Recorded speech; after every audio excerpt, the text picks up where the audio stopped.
बोला, किती भयंकर असलं तरी ते ऐकायची सवय आमच्या कानांना झाली आहे आता. राजा सांगण्यास धाडस होत नाही, तरी सांगावंच लागणार. किल्लेदार मुरार रावांचे बंधू रावबाजी सुद्धा शत्रूला जाऊन मिळालाय. काय काय म्हणालात बंधुराव? रावबाजी हुकूम झाला नाही नाही, हे आम्हाला पटत नाही. तुमची काही भूलचूक तर होत नाही आहे ना? नाही मुरारराव, खानाच्या छावणीतील गुप्त बातमी करण्यासाठी पाठवलेल्या हेराकडून ही एक विश्वसनीय बातमी आहे. सांगा मला, आता आम्ही कसा आणि कुणावर भरोसा ठेवायचा? तुमच्या पाठीला पाठ लावून आलेल्या तुमच्या भावानं सुद्धा आमच्याकडे पाठ फिरवली. इथं इतरांची काय कथा? आम्हाला आता या पुरंदरच्या भवितव्याची चिंता सतावू लागली. रावबाजीच्या पावलावर पाऊल टाकून मुरार तुम्ही सुद्धा. महाराज, ही कुशलता मध्ये का उपजली? हा मुरार आपली शान देईल, पण पुरंदराची शान कदापि जाऊ देणार नाही. महाराज, हे जवळ चंद्रराव मोरेंचा सरदार होतो. चंद्रराव मोरेंचा पाडा होता, तुम्ही मला आपलंसं केलं. आपलेपणाने या किल्ल्याचा किल्लेदार केलं. आता माझे स्वामी आणि सर्वस्व फक्त तुम्हीच आहात महाराज.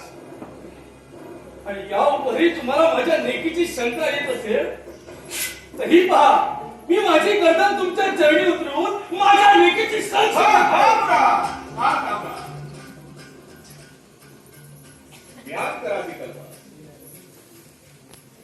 नाही महाराज, आता ही तलवार मॅन होणार नाही.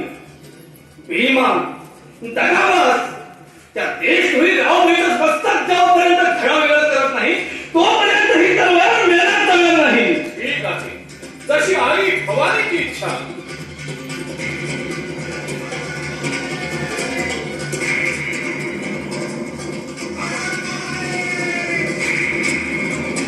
अरे काय झाला महाराज?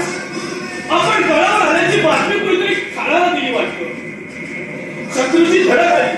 त्वरा करा महाराज, त्वरा करा आणि आल्या पावली पुरंदर पार व्हा. तुम्ही असे संकटात असताना आमची पावलं जाण्यासाठी धजावलीच कशी?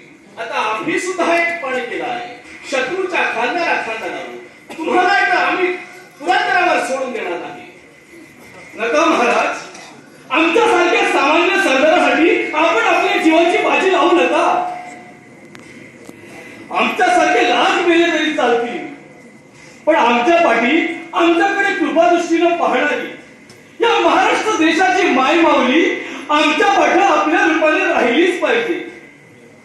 पुरंदराची आपण चिंता करूया महाराज. पुरंदराचे गुरुच कोसळले, त्याला खिंडार पडलं तर या मुळाबाजीच्या ठेण्याला तीळ मात्रही खिंडार पडणार नाही याची खात्री बाळगा महाराज. तोफांच्या धडीमारानं हाडा मासांचा चिखल झाला. लढता लढता रक्ताचं पाणी झालं तरी त्या चिखल पाण्याने या पुरंदराचे गुरुवार पुनश्च उभारू याची खात्री देतो महाराज. बोलताना अगदी सहज बोलून गेला, पण या बोलानं आमच्या वज्रदेही काळजाला सुद्धा कारुण्याचं खिंडार पडलं. आम्हाला आमच्या राष्ट्राची शान जरूर वाढवायची आहे, पण अशी लाखोंची जान देऊन नाही. असे एकेका गडासाठी जर आम्ही असे हजारो प्राणप्रिय साथीदार गमावले तर हा महाराष्ट्र देश रक्षून राखायचा तो कुणासाठी? राज्य राखायचं बुद्ध होऊन दलित पतितांच्या उद्धारासाठी, श्री विष्णू होऊन गो ब्राह्मणांच्या रक्षणासाठी, श्री कृष्ण होऊन माता बहिणीच्या संरक्षणासाठी आणि शिवशंकर होऊन हिंदू धर्म जोपासण्यासाठी. लाख भुरलाख पुराला. आता आम्ही निघतो या बलदेवसाठी, पण गडावर अन्न धान्याची रसद अपुरी आहे. आम्ही पुरंदर पार होताच रसद, दारू गोळा आणि सैन्याची कुमक पाठवून देण्याची व्यवस्था करतो. पण त्याआधी जर खानानं डाव साधला तर परिणामांची चिंता मुळीच करू नका महाराज. तशीच वेळ आली तर आई भवानीच्या कृपेनं त्या आई भवानी नावाच्या नावानं उपवास करून झाड पाल्याने आम्ही आमचा उदरनिर्वाह करू, पण पुरंदरगड प्राणपणाने मिळू. माझ्या प्राणा, तुला सोडून आमची पावलं निघत नाही. ये ब्रा, तुला एकदा डोळे भरून पाहू दे, कडकडून भेटू दे. महाराज,